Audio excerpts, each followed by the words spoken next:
Yo, what's going on YouTube? Doom49 here, bringing you a little post commentary. I'm going to be going old school on this one, so I'm not going to be really talking about how I'm playing the game and giving out some tips, but rather I'm going to be talking about Battlefield 3 because everybody can agree this is the most expected game to come out, and everybody's hyped up about it.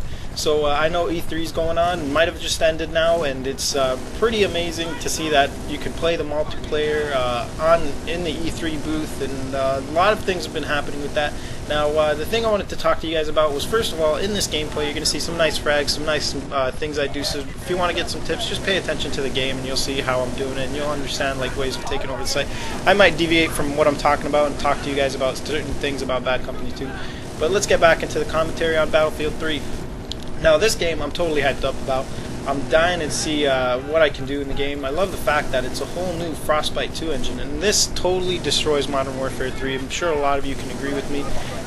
Pretty much right now, Bad Company 2 already beats Modern Warfare 2, in my opinion, just because of the vehicles, if you have to really compare it base to base, and a lot of other features to the game that really outbeats it, but some people would beg to differ. Now, with the Frostbite 2 engine being involved in Battlefield 3, that just completely brings a whole new ball game to the field, and totally changes out. And the reason they made the Frostbite 2 engine was they wanted to go for Battlefield 3 being a whole city-type warfare. And what you end up seeing is they needed to have a whole new engine because you want to take down those entire buildings. Now, the thing with the Frostbite 2 engine is that it's so amazing in that the fact you can now shoot a rocket or explosive or whatnot on a building, and debris that falls from it can kill you. Now, this is similar to Destruction 2.0 that we see here. And by the way, here's the tip I want to tell you guys. You can actually get up into the site from back here. And this is like Christmas for me right here. People just start spawning left and right. Look at that right there. 1, 2, and 3. 3 guys on the same spawn point. Take them all out. Now, like I was saying, Battlefield 3, the debris can fall on you. And there's rumors onto debris being that if a big block chips off from a building and falls off to the side, that can kill you if you're under that debris, or it can be just similar to what Bad Company 2 features, and if you're in the house and it falls, it'll kill you. Now, that, regardless of what it is, it's still amazing. The whole new destruction field is increased. If you guys paid attention to E3 coverage, you've seen that in Operation Metro, which is actually the demo that's going to be given out in the multiplayer when it is released. What you'll see is that when they were shooting at the walls, parts of the wall was being chipped. Now, in Bad Company 2, when you shoot inside the house at a wall, not really, parts don't get chipped, but in Battlefield 3, this actually does occur. Now, I don't know how far they've taken it, to what extent, and how many walls you can shoot through, but it's still pretty incredible, and I'm definitely hyped up about that part because it totally changes the game on the Battlefield. Now, there's going to be big maps and close quarter maps. The big maps are, of course, going to feature the whole vehicle warfare, and the close quarter maps are going to be more to compete with, I would like to think, Modern Warfare 3, and that Modern Warfare 3 doesn't really feature the vehicles, but features more close quarter maps. So, in order to really dominate in the gaming field right now, Battlefield 3 gives you that whole close quarter and vehicle warfare. Now, the next thing I want to talk to you guys about is a quote that they've said is, gamers will experience a physical battlefield and be able to temporarily disable vehicles, go prone, mount weapons, lay down suppressive fire, and more. Now, how this is going to totally change the game right here. The fact that, first of all, temporary disable vehicles, I'm assuming that's just blow up a vehicle and then wait for a new one to spawn. I don't know if there's going to be another feature to it, maybe just, I don't know, electrically disable a vehicle. I really don't know. I'm mainly thinking it's just blow up a vehicle and wait till the next one respawns. Now, go prone is going to be a whole new ball game in there, because I know they've taken it out to prevent dolphin diving from their Battlefield 2 to Bad Company 2. So they wanted to take that out to prevent dolphin diving. That's why you could only crouch in this game, and but now they're bringing it back because a lot of us gamers were like, we want to go prone and we want to see that. Now, with going prone, you can now also mount your weapons, and that is most likely going to reduce the recoil, and I think they're going to affect it by making it hard to turn around as you're mounted, and you only have a small field of view as to what you can shoot at and how far you can turn with it. So I guess that would balance it out. Now, the next thing I want to talk to you guys about is, of course, the demo that it's going to be seen for us is going to be Operation Metro. Now, the beta is really what everybody's waiting for to see what's happening, and I know a lot of you guys have been asking, what about us guys with Medal of Honor who got that limited edition CD key?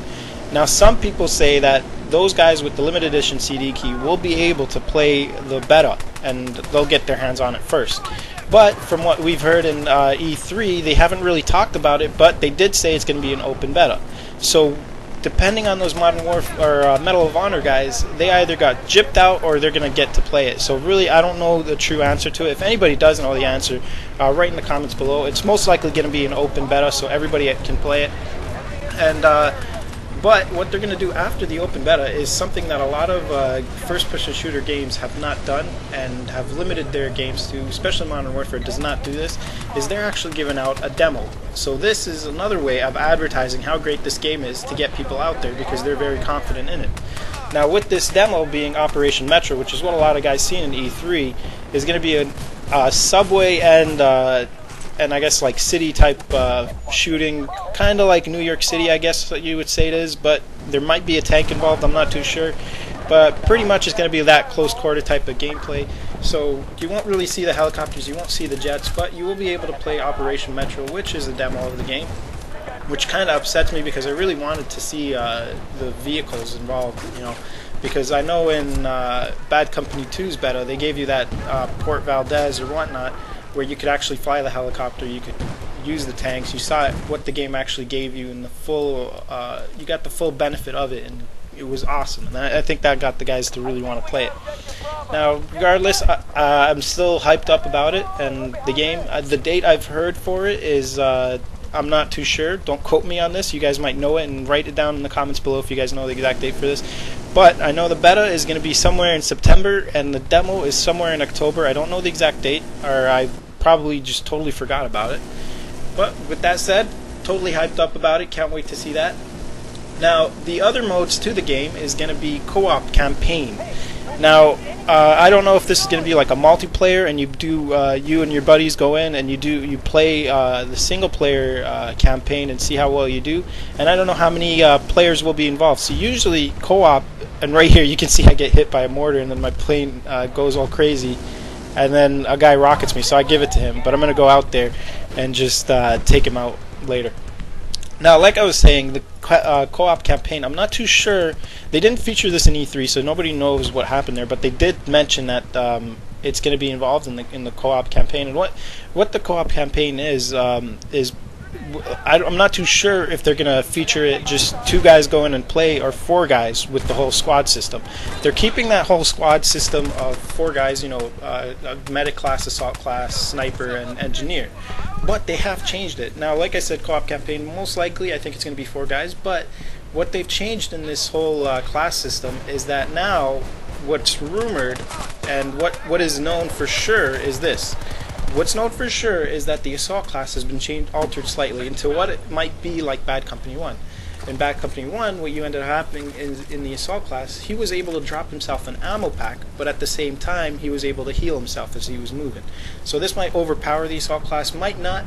And then the rumor to it is that the medic class is actually the support class now. So what ends up happening here is that the medic would actually be the one dropping the ammo, and the assault class would be the one dropping the med packs because he can heal himself. So they've tried to, what they wanted to do with this was they actually wanted to make it so that a lot of us guys playing assault, we want to get in the combat, we want to rush in there, we want to take down a lot of guys. But at the weakness we had was we took a lot of damage, so we have to always wait for a medic to spawn on us or be near us to drop us that health pack. So they tried to fix that, but how overpowered it makes it in Battlefield 3 is not really sure. I mean, there's prone and whatnot now, and it's just going to be a whole new game. You can't really compare it to Bad Company 2. It's just new and different. Now, I'm pretty hyped up about the jets, and there's only been one short footage of the jets shown. I don't know if they're going to be showing any more footage of the jets and what they'll do, but as far as that short footage of the jets going by, that was pretty incredible. I can't wait to see how amazing the jets are going to be. I've already pretty much would like to think I've mastered the helicopter in Bad Company 2. I don't know if they're going to change it in Battlefield 3, so we'll see when that happens, but when that does occur, I'll definitely be flying the heli. I'll my main thing I want to do is fly the jets. I really want to see how those jets go and how. I mean, just seeing the footage of it was pretty incredible. And write in your comments below what you're really anticipating to do. And right here, if you guys remember from my previous commentaries, there's random bathtubs in maps, and look at this, random bathtubs right here, and like a sink right beside it too. Now, the next thing they've added to Battlefield 3, and before this video ends and this commentary ends, I want to talk to you guys about, is Battlelog. Now, Battlelog is pretty much like Steam, and what they do is they allow you to talk with your friends, create platoons, squad up, and use voice chat with your teammates, which is really good because you really wanted to talk to your friends before you got in the game. So this makes it easy for you guys to be able to do that. And I think a lot of guys are pretty devoted to Steam, but once this comes out, we'll check it out and see how it goes. What I'm really not anticipating is the launch bugs. I really don't like those launch bugs. I'm sure a lot of you guys know what I mean. When Bad Company 2 came out, it was really buggy, and it just sucked totally for like a week until they fixed it up. So I'm really hoping they don't have those bugs when they release Battlefield 3, but we are susceptible to it. So anyway, write your comments below about what you're anticipating, what you want to see, and anything I didn't mention that you guys know about for Battlefield 3. Write it down below, and that sums it up here, guys. I think I went 18-2 in this match right here. Pretty good game here. Totally ripped it up in the first part. Kind of went passive on the next part. Hope you guys like that. Comment, rate, subscribe, and I'll see you guys later.